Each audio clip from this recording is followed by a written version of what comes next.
Bonjour, bienvenue à Inspiration. Alors, merci d'avoir persévéré et d'être encore là aujourd'hui.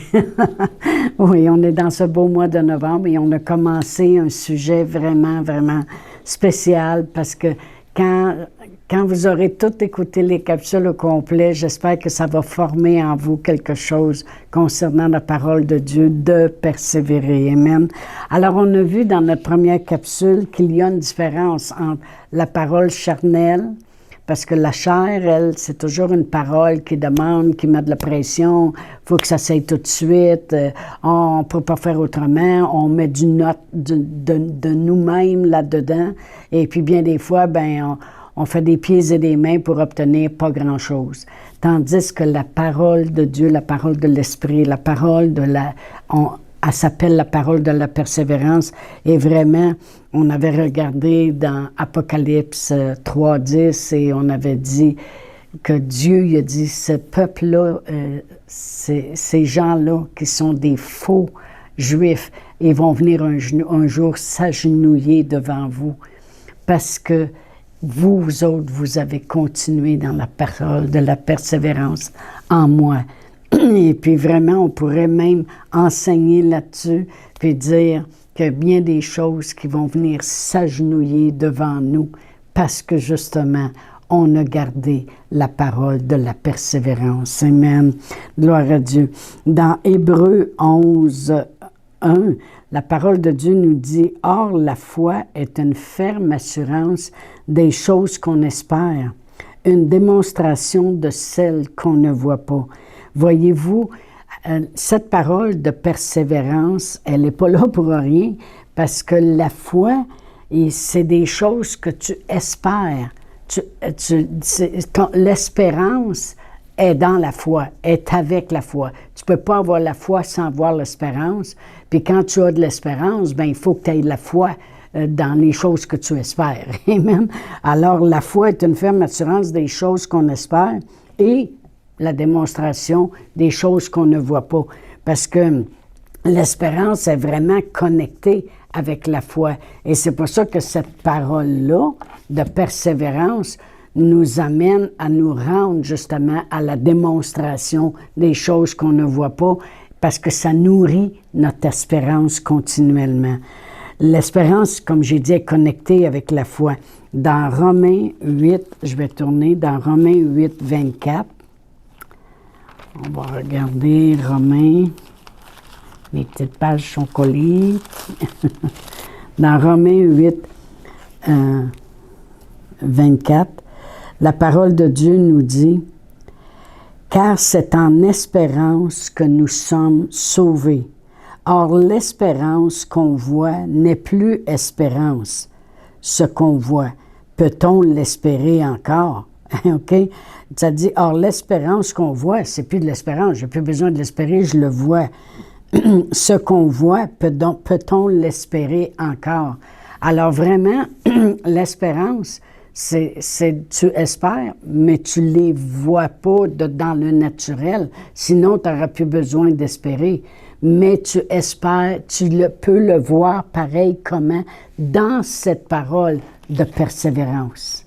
Parce que dans la parole de Dieu, c'est ça qui te donne, qui nourrit ton espérance. On avait vu ce verset-là aussi dans la première capsule.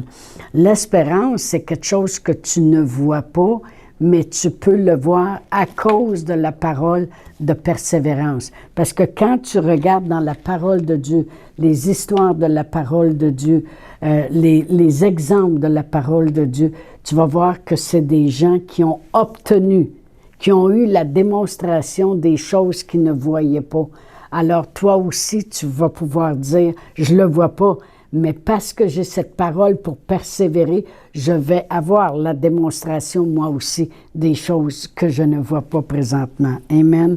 Sans espérance. Parce que vous savez, quand on parle de la parole de persévérance, c'est très connecté avec l'espérance, parce que ça va ensemble. Tu persévères parce que tu espères quelque chose. Amen. Mais sans espérance, la bataille est perdue. Vous savez, il y a une histoire dans la parole de Dieu, dans Marc 5, vous pourrez regarder à la maison.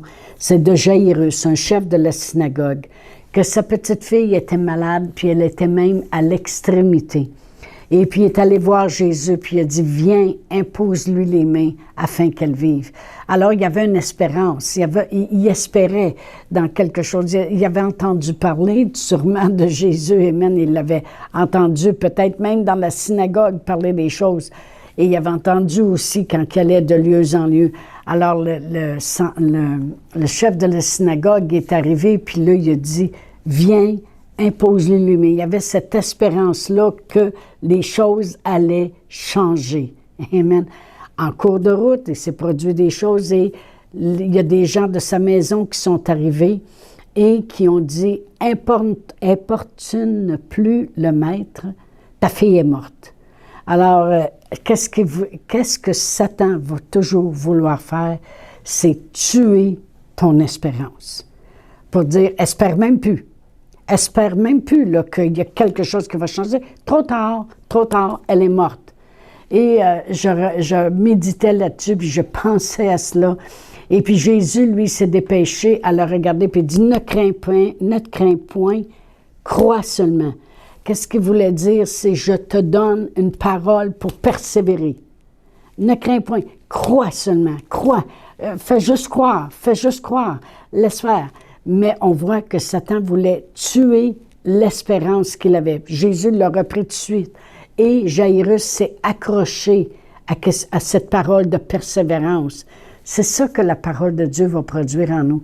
Quelque chose qui va faire que même si on est un tueur de notre espérance, on s'accroche à la parole de Dieu, puis la parole de Dieu va nous faire persévérer. OK? Alors, il a persévéré et il y a eu le bon résultat que la parole de persévérance peut apporter.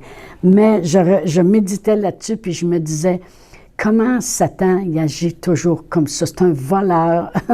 C'est vraiment, s'il peut enlever ton espérance, s'il peut voler ton espérance, la bataille est perdue. Il va arriver, il va te faire perdre ton emploi. Il va pouvoir te dire, tes finances, là, ça va être mort bien raide. Tu n'auras plus une scène, tu ne pourras plus payer ton loyer. Et lui, il veut te montrer toujours l'agonie, la catastrophe finale, la tragédie. Tu as perdu ton emploi. Ah, regarde, tu n'es plus capable.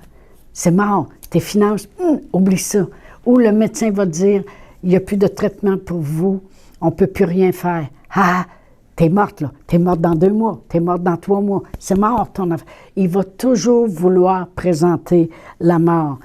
Il ou elle, dans le mariage, elle t'aime plus. Ou il ne t'aime plus.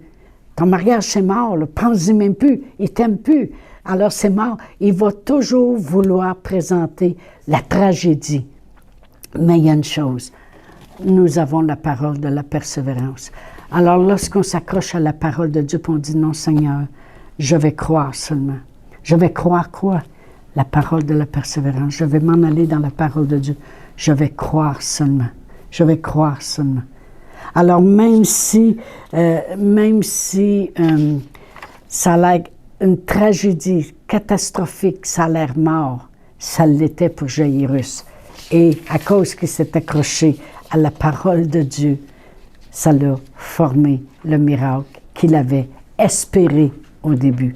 Voyez-vous, Satan, lui, tout ce qu'il voudrait, c'est que sans espérance, la bataille est perdue. C'est voler ton espérance. Mais Dieu nous a donné cette parole. Amen.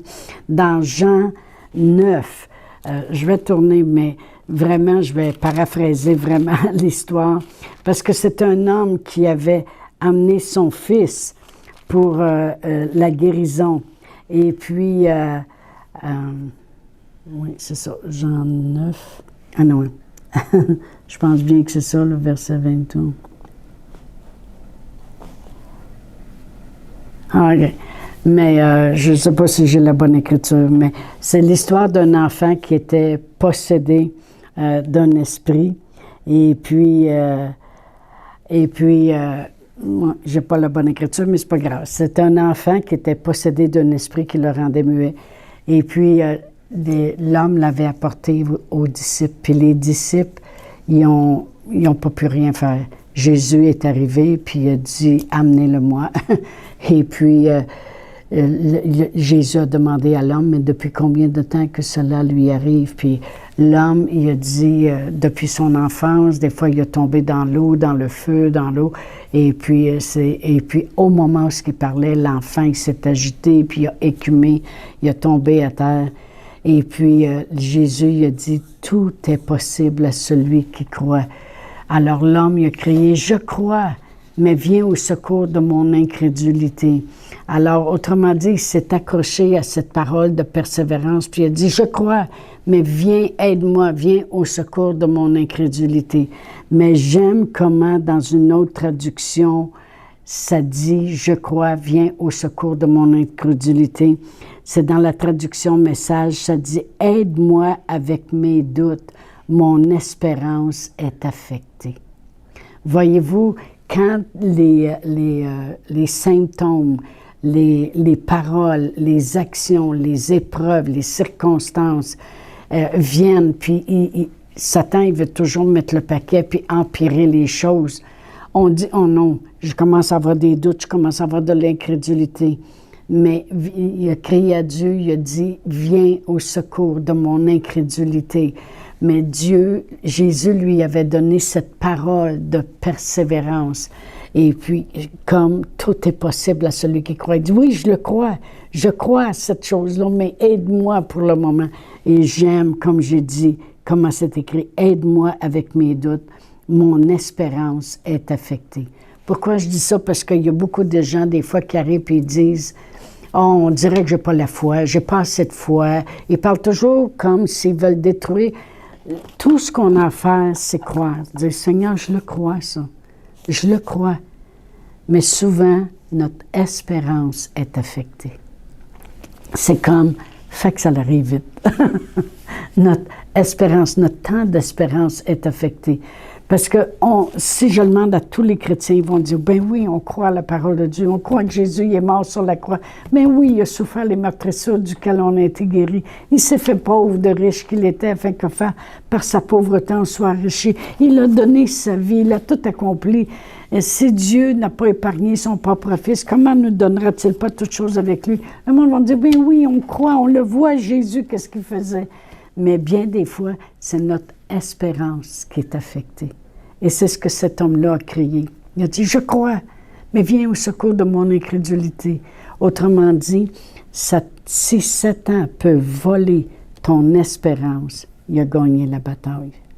Mais lorsqu'on reste accroché à cette parole, vous allez voir dans les prochaines capsules comment je démontre ces choses-là, accroché à cette parole-là va produire en nous une persévérance, quelque chose qu'on s'accroche pour continuer. Amen.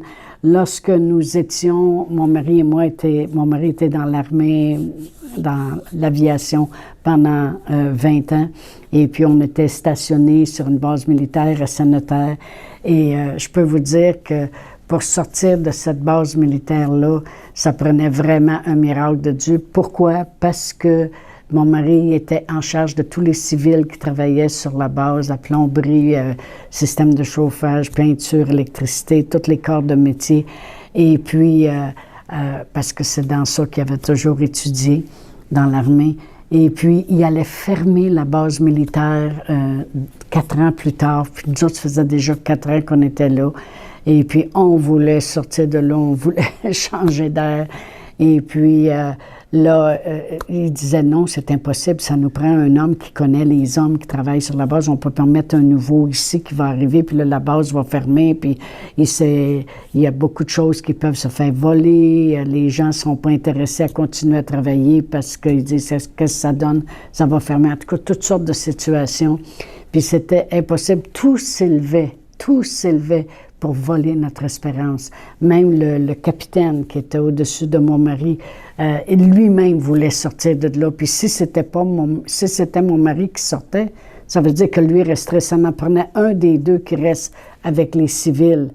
Et puis tout, ça sera un long témoignage par lui-même, Mais tout était là pour voler notre espérance. C'est impossible. C'est mort ton affaire. C'est mort ton affaire. C'est impossible. C'était toujours la tragédie. Il y avait toujours des gens qui me parlaient et qui me disaient « Arrête de croire que tu vas sortir d'ici. Voyons donc. » Mon espérance était affectée beaucoup. Mais, il y a une chose. Continuellement, à la journée longue, je me tenais dans la parole de Dieu. Et puis, je priais en langue, puis je me tenais dans la parole de Dieu. Et j'ai fait comme Abraham.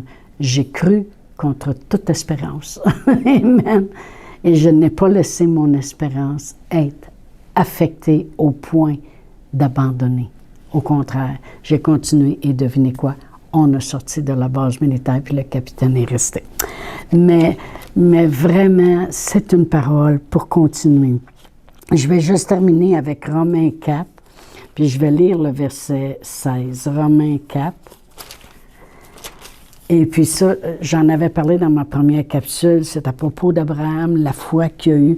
Mais dans Romains 4, verset 16, la parole de Dieu dit « C'est pourquoi les héritiers le sont par la foi, pour que ce soit par grâce, afin que la promesse soit assurée à toute la postérité, non seulement à celle qui est sous la loi, mais aussi à celle qui a la foi d'Abraham. » Savez-vous c'est quoi la foi d'Abraham?